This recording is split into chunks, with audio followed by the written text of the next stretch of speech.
Hello, beautiful people. Welcome to the Mom on the Verge podcast, where I aim to help you improve your sense of joy, purpose, and meaning in this life.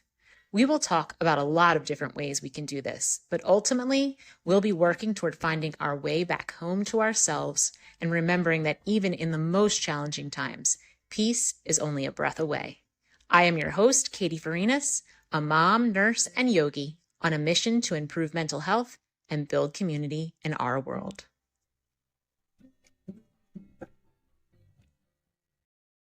Hi, everybody. Welcome back. On today's episode, I will be speaking to Dr. Laurel Mellin. She is the author of New York Times bestseller, The Pathway, and she's also author of the book Wired for Joy, which is what we talked about on our interview today. She has spent the past, I think she said 41 years. She'll say it in the interview and correct me if I'm wrong, but I think she said the past 41 years developing and teaching and spreading the word about EBT, emotional brain training, at the University of California, San Francisco Center for Health and Community. And she is so passionate about this topic. She sees, we are so aligned in how we see what's going on in the world and how we know that we really need people at their best to deal with everything that's currently going on in the world. And instead of looking around and seeing all the struggles and sinking deeper into anxiety and depression and fear, we need people elevating up into joy and creativity and compassion and love to help solve these problems that we have going on in the world. And her method, her emotional brain training, is a way to do that. And so she talked about what it is. She talked about the fact that we have 5 circuits in our brain, and 1 is joy, and 5 is that fight or flight, the reptilian brain. So if you think about 1 being your most elevated state of peace and bliss and creativity and love and gratitude and all these wonderful emotions, and your number 5 is like your child throwing a tantrum on the floor, completely out of their mind, right? Like just can't even hear a word you're saying. They are in the reptilian brain. They are in the state of fight or flight. The lion is chasing them. They think they're going to die, right? That's 5. And then there's all these states in between. And she says that most of America is living at state 4, which is pretty stressed out. When she said that, I was kind of surprised. I mean, I do know that there's a lot of stress in the world right now. And I probably would have guessed that most people are living at a 3, but a 4 is pretty darn stressed out. And we need to fix it. It's a major problem, and it's impacting our physical health, our mental health, our emotional health. It's impacting our intimate relationships, our relationships with our children. It's impacting how our children are going to feel presently and in their adult lives.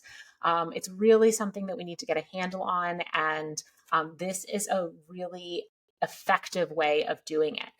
So we talked about, why it's important, how it works, how you can get access to it. It's actually really easy to access, and it's very inexpensive, especially compared to traditional therapy.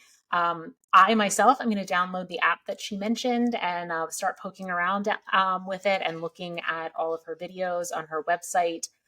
Because I do think that this could be a really powerful tool. It uses cutting edge science of neuroplasticity. So this is very science-based.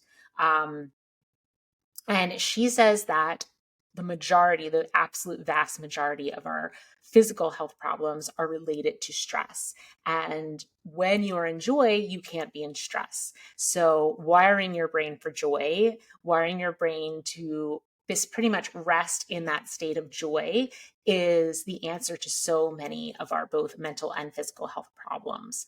And, I challenged her a little bit because I said, well, how are we all going to walk around in joy all the time? But life is life, and we know that we're not always going to be joyful 100% of the time. But when we're when we wire our brain for joy, we can return to that state much more quickly and much more easily and not get stuck in those lower states. So that's what we're talking about when we're talking about being wired for joy. So it was a great interview. I had so many more questions for her. She unfortunately had a meeting right after hours and I couldn't keep her on any longer. But the book is fantastic. It's everywhere books can be sold. And then I will put the links to her website and her books in the show notes. Go check them out. But I hope you enjoy this episode. All right, Dr. Mellin, welcome to the show. I am so excited to have you here because you specialize in a topic that I'm so passionate about, which is joy and bringing more joy into our life. So I read your book, just to let the listeners know. You have a book called Wired for Joy, and I just finished reading it, and it was fantastic.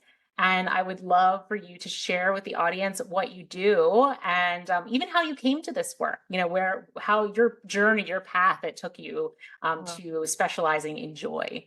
Well, thank you very much, Katie. I'm so pleased to be here and thank you for inviting me. You know, joy is not happiness. What joy is in terms of neuroscience, and this was again, EBT, emotional brain training, the work that I do is based on science. It's based on the science of the brain. And it was a surprise to me when I realized that the science is telling us, in fact, the number one scientist in emotions right now, who is Antonio Damasio, redefined what's called homeostasis, which is that physiological process that's health promoting, as the goal of it is not to be calm, not even to be connected, but actually to have a positive, elevated emotion, which he calls joyous feelings. And joy is sort of a short way of saying the elevated emotions that help us connect to our spiritual base, to the deepest part of ourselves, to whatever is more, and to also giving us optimal physiology or biochemistry so it's best for health. So joy is the answer, and it's very different than happiness, because joy is what's called an elevated emotion, which means we can see beyond ourselves. We have enough bandwidth to be able to care about the future, to care about our children, to care about the aged, to care, but also have the boundaries. So instead of indulging other people, we give them what they need to learn, change, grow, and become more productive, more loving, and healthier people. So that joy state really came to me out of neuroscience. And it came out of neuroscience because I'm now 75 years old. And when I was 28, I was very lucky and I got a position at the University of California, San Francisco School of Medicine as a faculty member. And I was in nutrition at the time. I hadn't gone back for my doctorate in health psychology. I'm not a clinical psychologist. I'm all about health. So I'm a health psychologist. And I started to work on childhood obesity. And we were using cognitive behavioral methods. And I thought, they are not only not working, but they're harming people. There has to be something more. And as a scientist, I went back into the library, and at that point, it was all, you had to have books and, journals that were printed. And I went 7 floors down in the library at UCSF, and I found this article written by a woman named Hilda Brooke, who was a 98-pound sopping wet, tiny psychiatrist who was at Baylor's College of Medicine, and she was studying childhood obesity too. And what she looked at is the family frame.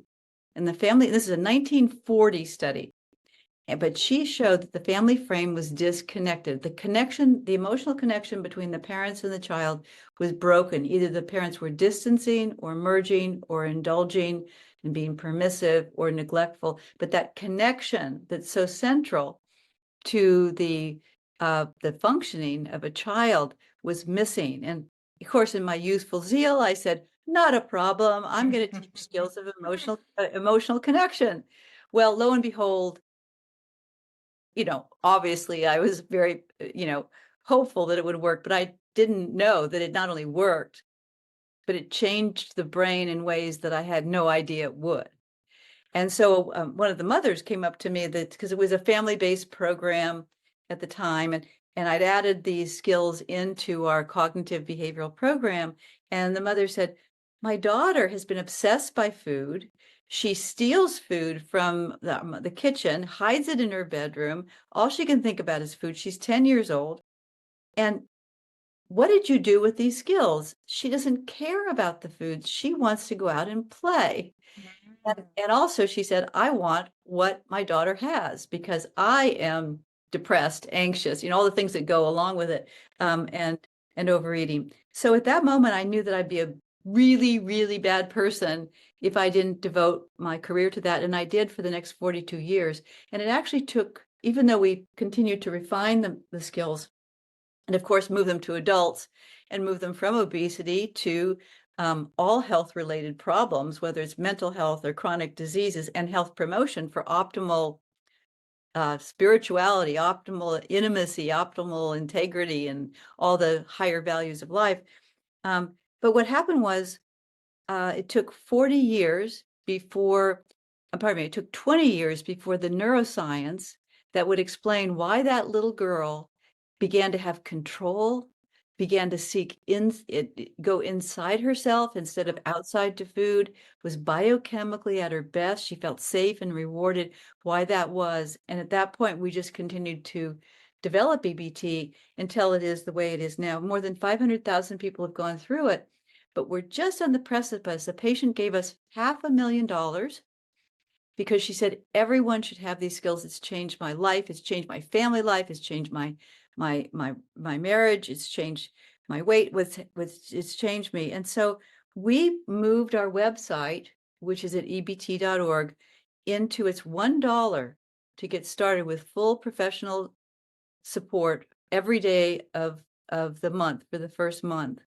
And if you haven't changed your life so radically in 1 month, where you can see that these skills are the missing link in what makes your family life and your inner life and your relationship and your community work, then you can drop out. And after that, it's like $39 a month. So we really want to change America, because America is disconnected, not in joy.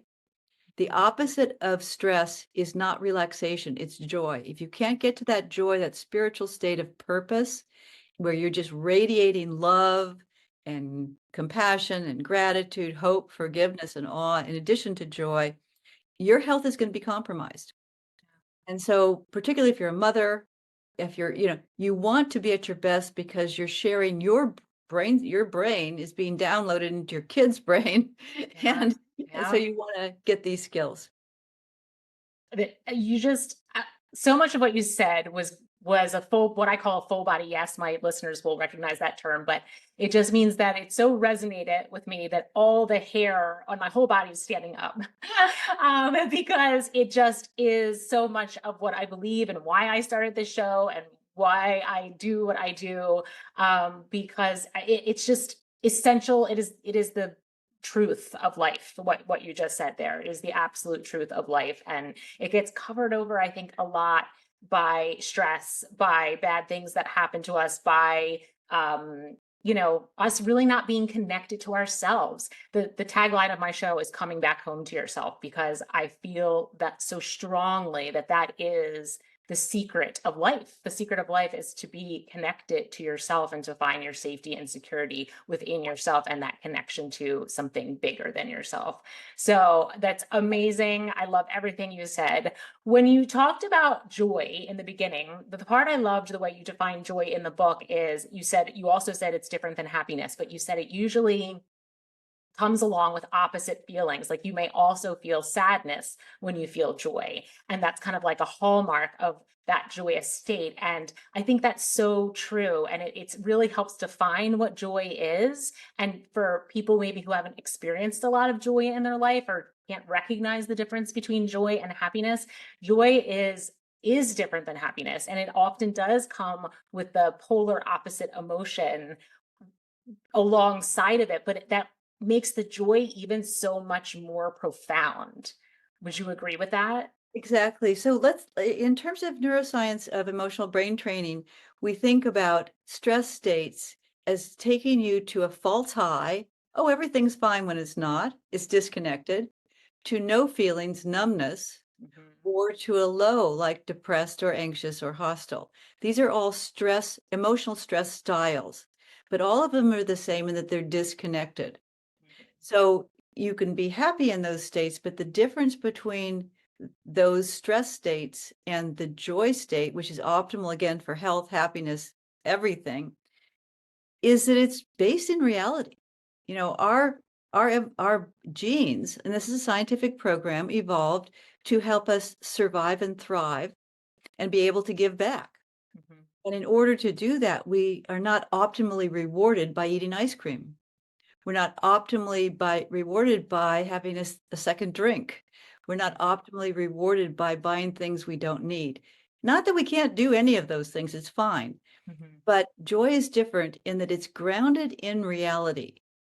And so I think of it as a gritty joy where I am present in the moment. Now, you can always have these sparkling moments of joy. Like I remember when I met my husband and all these wonderful, and they really are grounded in reality and they really are wonderful. But I'm talking about being in joy as a way of life. Yeah. And the way you do that is, first of all, you get very comfortable with being in stress and knowing how to spiral up through your emotions after it, through it. And that's what EBT does. It takes all of those stressed out emotions, anxiety, depression, numbness, false highs, and it dismantles them in 1, 2, or 3 minutes with an app. And so you Wow. get back up to joy. Is we've discovered how to work with the resiliency pathways in the emotional brain and codified it. That's what we want every child, every adolescent, every adult to have this, because there's no need to feel bad.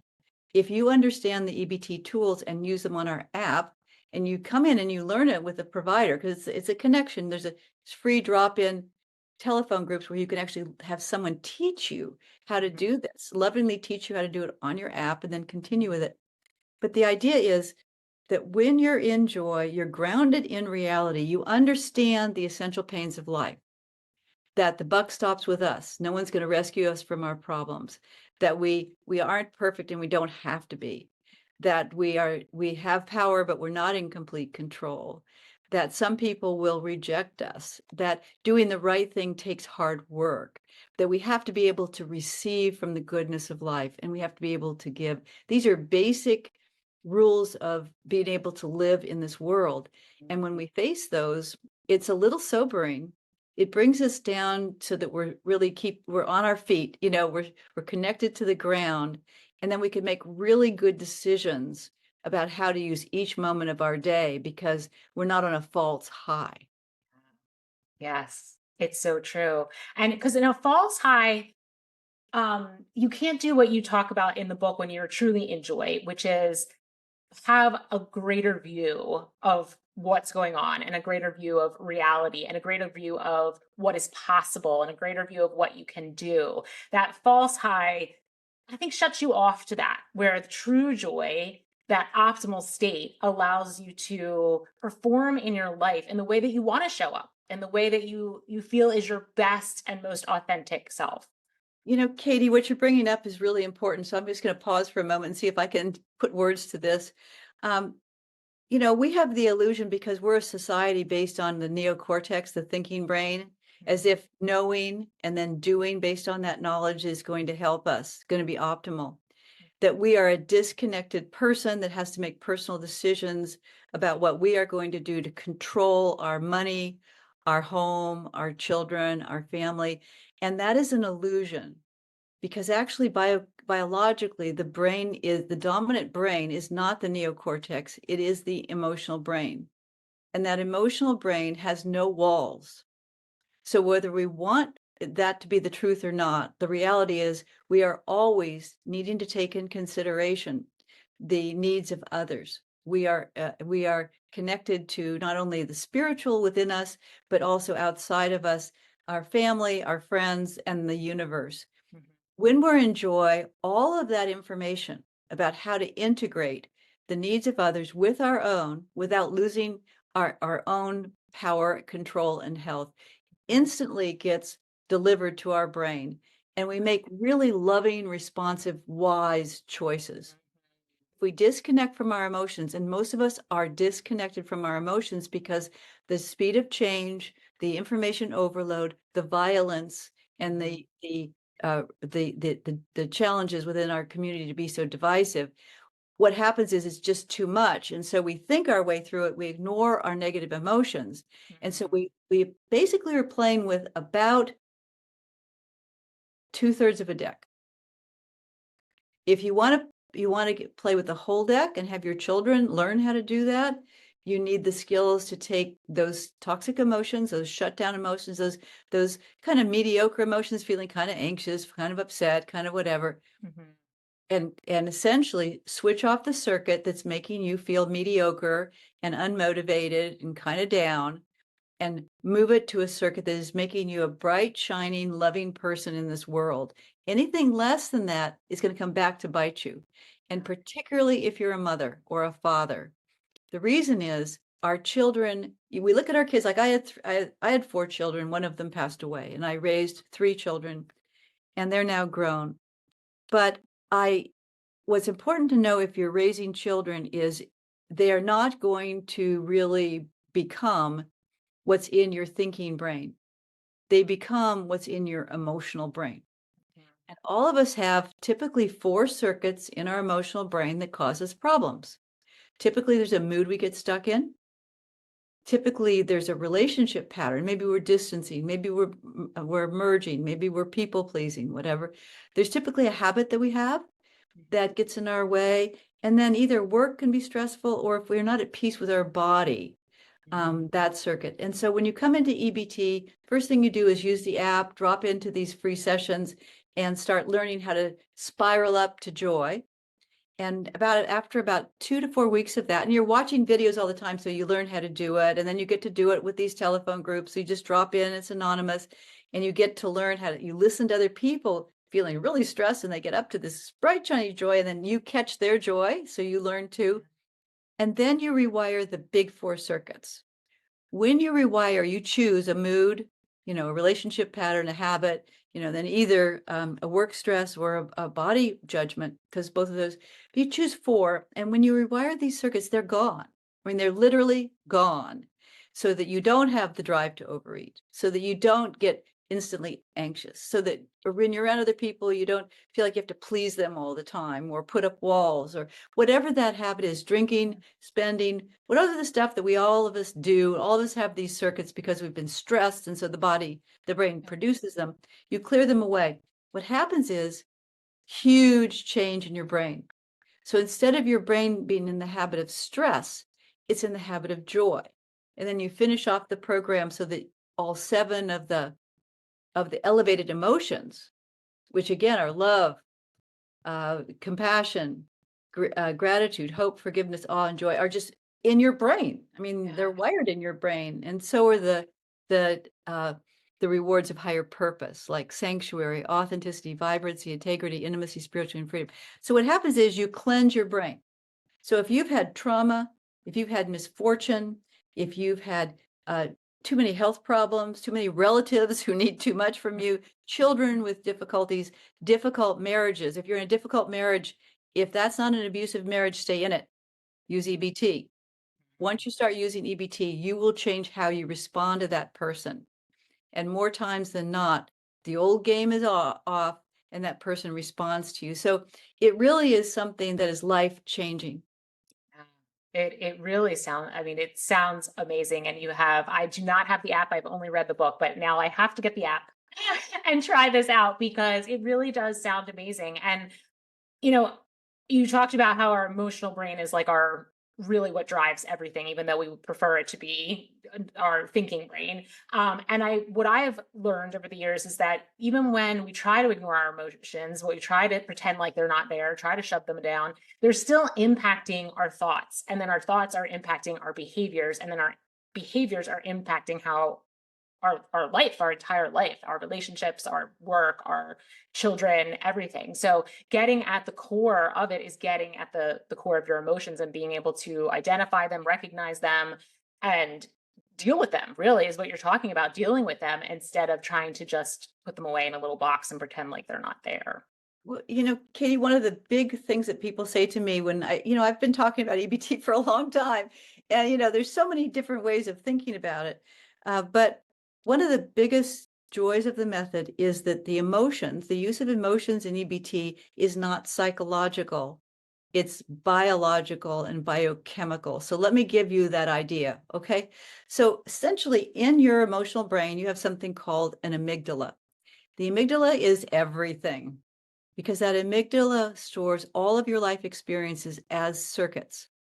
And every time you responded in life, it went either spiraling up to make you feel better and be more loving and more connected and healthier, or spiraling down the opposite. So even though these are fun words, spiraling up and spiraling down, they're actually scientific words. When you spiral up, you're in homeostasis. That means self-correcting. You stay connected to yourself and the deepest part of yourself, and you're healthy.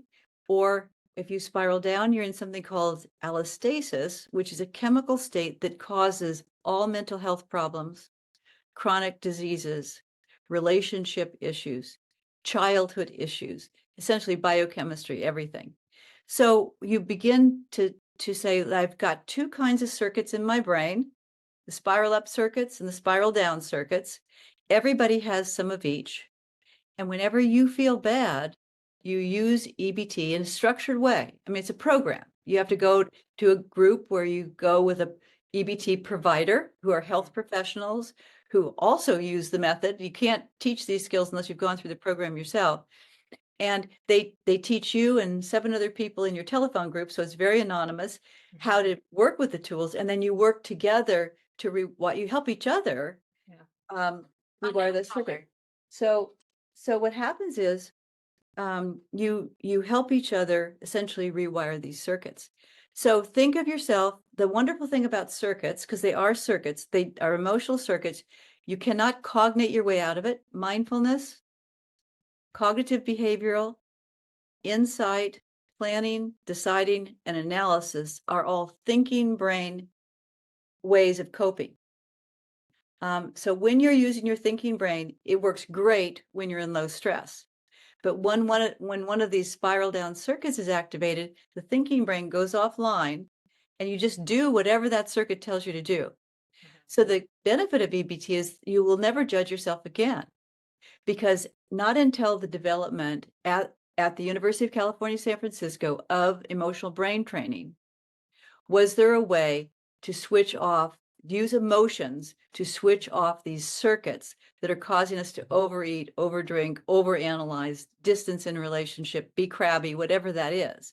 So you say, start fresh. And I tell people in my groups, I say, the day you came into EBT and realized that you have no problems or issues, you just have circuits, and nobody ever taught you that these circuits are very plastic. You can switch them off in 1, 2, or 3 minutes. But now that you know it, let's get busy and do it. Not just for the moment, but to do it not just to switch off the circuit, but to rewire my issues and problems until I not only am in a state of joy, but my brain is wired for joy. It's in the habit of joy. And that is my biggest gift. On the homepage of our website, you can see I just put up a new video since some of the events of the recent past that were violent. And I just said, do it for the world. What does the world need? It needs more people who are wired for joy and purpose, not for stress and destruction. And so do it for yourself, do it for your family, do it for your relationship, and do it for the world, because our country right now is having problems because of one thing.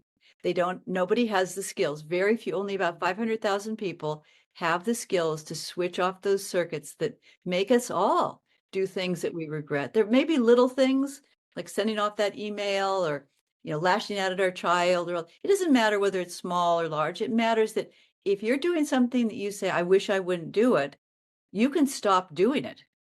Because first of all, never blame yourself, because it's a circuit, it's an emotional circuit. It does not shut off with cognitive control. You can use EBT to choose any wire that you don't like in your brain and rewire it, and you will stop doing it. It's particularly exciting with food, because I started with it. When you asked why I was doing this, one of the things is I started with the food problem and a depression problem, and I was trying to fix the food problem. And of course, the more I was a nutritionist at first, and I thought, oh, I'll learn about nutrition and that'll help. Not really, because what happens is right now people are taking those weight loss drugs. And that's what's so sad. You can take them if you want to, but the weight loss when you're stressed, the brain puts out 8 chemicals that makes you overeat and gain weight. They are cortisol, dopamine, insulin, GLP-1, which is what they use in the weight loss drugs, but also PYY, ghrelin, serotonin, and leptin. Those are the 8 chemicals that make us fat, that make us have to have that food. So if you say, okay, now that I see that people can lose weight with those weight loss drugs, I know that I'll never see weight as an issue of habits, because when you try to change your habits, all the studies show that by 1 year you'll be back to where you started, and you'll lose and gain weight, and weight cycling is very bad for you. So it's biochemical. Overeating is biochemical, but it's not one chemical, it's 8 chemicals. When you turn off the stress response with EBT, and this is why EBT is the only method that has shown lasting weight loss after treatment ends, when you turn off the stress response, all 8 chemicals begin to normalize. If you shoot up, and so you train your brain to be in joy, and you have lasting changes, and it's effortless. You look at the food and you think, I don't think I want that, because biochemically you're being nurtured and rewarded and feel safe naturally from the circuits, those spiral up circuits in your brain.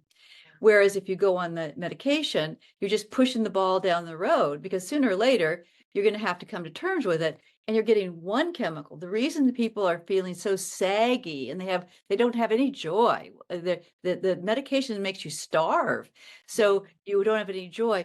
The reason that it doesn't work the way emotional brain training is, unless you change your brain, you don't get lasting changes. And secondly, one chemical is not enough, so your brain is out of balance. Yeah. It's losing weight, but you are losing, 40 to 50% is lean body mass. So you're going to get saggy, and then you're going to gain the weight back even faster. So anyone that you know who's struggling with eating and weight, have them come to ebt.org and get started for $1. It will change their life. It will absolutely change their life. Yeah, that's incredible. And it's incredible to hear, and that there's so much science behind it. And to correlate that with my own personal experience of life, and how really it all begins with the relationship to yourself. And it all begins by, because a lot of these things, like particularly with food, when you mentioned food, is a lot of it's about trying to fill a hole, right? You're trying to really fill a hole. And I don't mean the hole in your stomach. I don't mean hunger. I mean like an emotional hole, like a hole in your soul, where you just don't feel safe and connected and fulfilled and on purpose. Like you're trying to fill all that with the food. And when you learn how to fill that in much better ways, then you don't need the food the way that you did before. Exactly. And the neuroscience of that is, I completely agree with everything you're saying. Is just to give your listeners a visual. Imagine that, your thinking brain, put your hand on your forehead, that's your thinking brain, and its job is to connect with your emotional brain. So put both of your hands on either ear, and that's your emotional brain. So you want the forehead, the thinking brain, to connect to the emotional brain. When it connects, you feel at peace and power from within. You feel connected to your spiritual journey. You feel all the joyous emotions, and you're of higher purpose. What happens in stress is the thinking brain and the emotional brain split.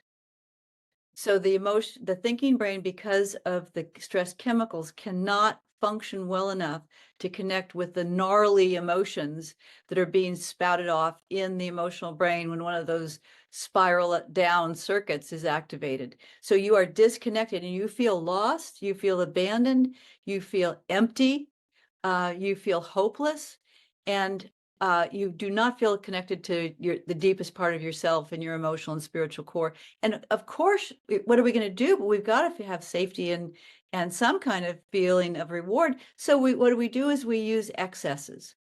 And then once the circuits of triggering an excess have been laid down in your brain, it gets repeated over and over and over again and becomes a habit. You can't change the habit consistently without really putting a lot of work into it. And even then, it doesn't really work. You just use EBT. You select the circuit, the thing that you don't like that you're doing. You learn how to erase that circuit, and you do it not just for yourself, but for your partner, so you can have love, and also for your children, so you can pass along all those beautiful spiral up circuits, because your children will not do what you tell them to do. They will do what you do. They will do whatever those circuits are in your brain, you're going to pass along to them. Yes, yes. And they're little, I think you said it, I can't remember if we had started recording or not when you said there, you cognitively download into them. Like it's not even just what we say and what we do. I feel like it's deeper than that. They can feel our emotions. They can feel how we feel about ourselves. They can feel our connection or disconnection. And that gets downloaded into them as Katie, well. it's even scarier than that. Let me tell you the science of it. What happens is you're looking at your child, and so you begin to believe that what it's about is something physical. You can see their body. You know that in their body there are chemicals going, right? You know, you can see your body, you know it's physical and it's chemical. But anything that's really important is electrical. So in these circuits that go through your body and brain, the stress response, it is a surge of chemicals that stay in your body, but electricity that goes beyond your body. So literally, when you look at your child, you are radiating out whatever unconscious, unreasonable expectations your mother and father may have given you that haven't been rewired. Those you've gotten from friends, families, your partner that are not necessarily healthy, and they go right into the brain of your child. And because you have a special role in your child's life, you are not the babysitter. Mhm. You are not Aunt Katie. You are the mother or the father. Well, the brain of a child heightens the importance of the interaction with a parent, because that's a survival base. So into their brain, even though they're sitting there smiling, they look like they're fine and whatever. And let's say you are upset with them, or you are disconnected from yourself in some way. What happens is whenever you're not in joy, you're disconnected, right? Mhm. That goes right, the electricity from your circuitry goes into their brain and becomes their circuitry. Typically, it doesn't come out until age 9 and after. At 8 and 9, it starts to come out. They've acquired our circuits. At any age, even if your child, I have children from the age of 35 to 44. At any age, you matter in the Mhm. brain. So when you rewire your brain and get wired for joy, raise your own set point, you'll be transmitting to them those healthy circuits that long ago you might not have been able to transmit, but you can still have an impact no matter what. But you have to appreciate that the importance that you are actually rewiring their brain through no intention of your own. It's going to happen whether you want it to or not. Right, right. And I know you have a hard stop here in a couple minutes, so I want to make sure we get like a little granular with this for people to understand. So when you say wired for joy or living in joy, people might be like, are you kidding? Like, there's so many things that happen throughout the day that are just not joyful. They're like really stinky. So, are you saying that we can walk around in a continuous state of joy, or is it that we walk around at a certain baseline, but we recognize when we've come off that baseline and then we return back to joy more easily? That's the right way to see it. In other words, what happens is, first of all, it's very different. When you come into EBT, you don't realize that you're an emotional being and that emotions are really, really powerful and will help you be in joy if you can process them. So the first thing you do for the first 2 to 4 weeks is you learn how to spiral up from stress to joy. And you don't settle for a mediocre state. You get to that tingly state for just a moment or two, but that changes your brain. So that's called self-regulation or spiraling up. And then what happens is you begin to feel free. So then you find out that you don't want to be one of these people that are they have to exercise every day. They have to eat exactly what they're supposed to eat every day. They have to have everything the same because they're controlling their environment, because they don't want to go into stress, because if they get into stress, they're going to be hostile, depressed, anxious, they're going to feel terrible, and then they're going to be stuck in a bad mood. You realize I don't ever have to be stuck in a bad mood because I've got EBT, and you actually want to be stressed because when you're at a stress state, the circuits that are causing you to repeat the same patterns are unlocked. And what happens is when they're unlocked, if you process the emotions, you weaken and rewire the circuit. So you don't fear being stressed. You know that just like heart rate is going to vary all day long, your Mhm. brain state or your stress level is going to vary, no problem. There are 5 levels of stress. You figure out what your number is, and there's a different EBT technique that works in 1, 2, or 3 minutes to take you out of that state and back to your joy. So you're training your brain for resilience. Until your brain, when you've completed the program, your brain's habit or default position, baseline, is in joy, but you'll be going all over the map, because if there's any latent circuits out there or just in overwhelm, what happens is you stay connected to your feelings and you process them, but you do not suffer because you Mhm. don't go into depression. You're able to process those emotions so that they actually make you stronger and wiser, and you don't get stuck in those states anymore. Your brain wants to get back to joy. That's what feels comfortable. Notice most people in our country, there's 5 levels of stress. 1 is joy. That's what we want to get to, all the way down to 5, which is the reptilian brain's in charge, and we are really stressed out. Most people are wired at a set point of 4 in the United States. And Wow. that's why 4 is the mode for stress in the United States. And then we cover it up with all these medications and all these, we put big walls up around us. We can't go places or do things because we don't want to get stressed. Yeah. And so the goal of EBT is emotional health for all. We want all children, adolescents, and mainly adults, because if your child is stressed, the first thing you're going to do in order to improve that situation is get the tools yourself, Yeah. because you'll naturally interact with them different. We want to get everyone up to a set point of 1 in our country, and that's what'll save our families, our children, our country, and I think the world.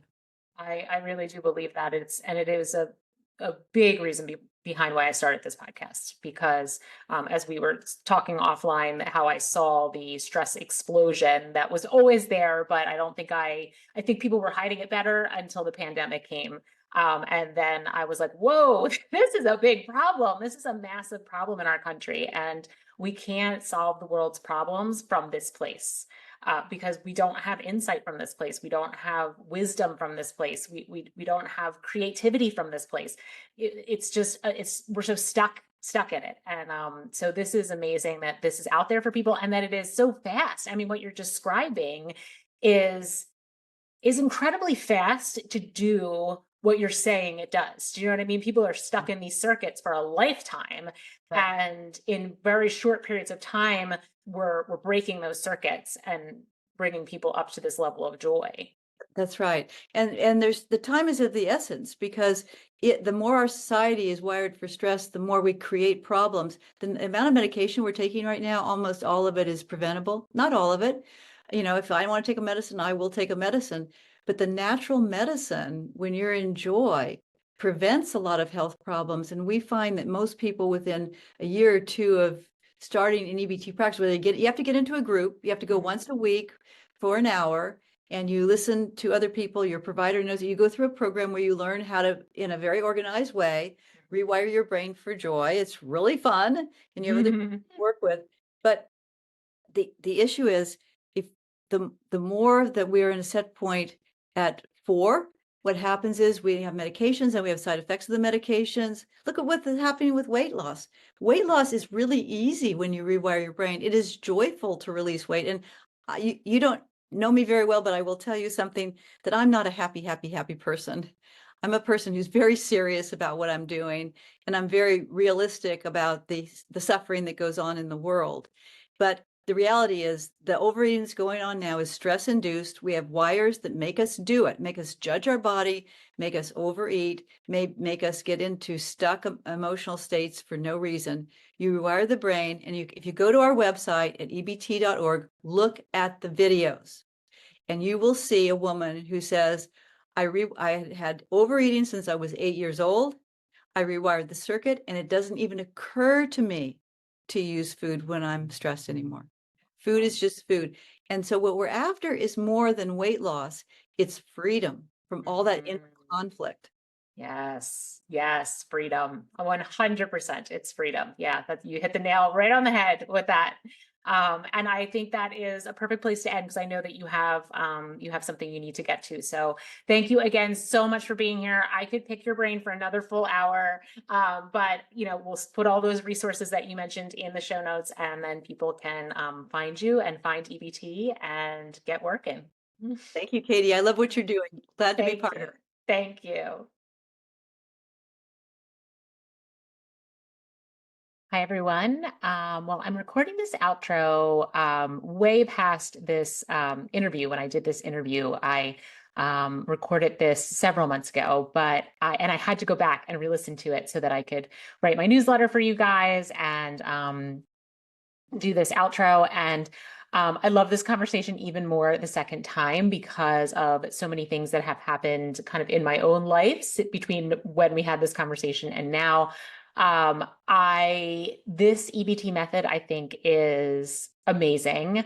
And I think it is, it is so much like what we do in yoga, to be quite honest, about rewiring these circuits. And I'm going to talk in my newsletter about something in yoga called samskaras. But basically, they are the circuits in the Vedic traditions. And so here we go again with science and these ancient wisdom traditions coming together and really supporting one another and proving the efficacy and showing us how we work, showing us really how we as humans work internally and how we can get to states of joy and purpose and connection by using these methods. So my only invitation for you this week, as far as a mindful moment, is to go to Dr. Mellin's website and check it out, ebt.org. I will put the link in the show notes. For $1, if anything that was said today really resonated with you, I think for $1, that is a really great investment to see if you think that this is something that could be really helpful to you. And pass it on. Please pass it on to friends and family. I actually have friends and family I will be passing it on to since re-listening to it. And like I said, having had some stuff going on with friends and family that I think could really benefit from this method. So please share this episode with people so they can get an idea of what it's all about and make an informed decision for themselves as to whether they think it would be helpful for them. Outside of that, my website will be probably unreliable. Today is January the 22nd. I'll be releasing this episode on January the 25th. I'm sorry, January the 24th. And we're doing the switchover of my website. So I just want to forewarn you that if you try to go to my website, it may or may not work. There could be a little bit glitchy. So I do apologize for that. Hopefully by next week, it will be up and running. It's switching from momontheverge.org to katiefreeness.com, but we are in mid-switch. So I wouldn't try to go to katiefreeness.com. Nothing's likely to show up at this point. But anytime after, probably, I would say the 1st of February, you'll probably be safe to go to that. But of course, I will let you guys know. And sign up for the newsletter. I'll put the link in my show notes. That way you can get even more detail on how the yogic philosophy supports this EBT and shows basically how the two work together. Please, like I said, share this with anyone. Like, rate, review the show is really helpful for me. I'm really trying to grow the audience and really impact more people, create more community. Just like Dr. Mellin, her and I really are very much aligned in the fact that we see all the problems that we're facing in this world, and we know that people need to be at their best. They need to be spiritually connected, socially connected. They need to live in joy, in creativity and purpose and passion. And they need it for themselves, right? Just so they can live joyful lives and they can have healthy, beautiful relationships and they can raise a generation that can solve problems. So we all need it for ourselves and those that we love and deeply care about and are close to us, but we also need it for the world. So by sharing this episode with someone who could possibly learn these techniques and learn to live in joy, you are actually serving the world, right? So I talk about service on this podcast a lot. I think that we are primed, that as human beings, we are primed for connection and we are primed for service, and it is where we get our deepest joy. And sometimes we feel like we don't have enough time for service in our busy lives, but we don't recognize the very simple opportunities for service that are actually profoundly impactful, even though they don't take a lot of time or money or effort on our part. So you sharing this with someone who could possibly benefit from this therapy and change their life and change their relationships and change their children's lives is huge. And all you had to do was, click a few buttons on your phone and send it. So I really implore you to do that as your act of service. That's my next mindfulness moment, I guess. That came out of nowhere. I wasn't planning that one. But if you could do that as an act of service for this week, I would deeply appreciate it. And I will let you know when the new website is up and running. In the meantime, if you want to reach out to me about coaching services or about anything related to the podcast, about anything at all, you can still catch me on Instagram, which is actually just katie.farinas now. That is changed over as well. Or my email still remains the same. It will be changing, but it's katie@momandtheverge.org. Okay, have a wonderful week, my friends. I love you so much. And I hope that you are having a joyful day.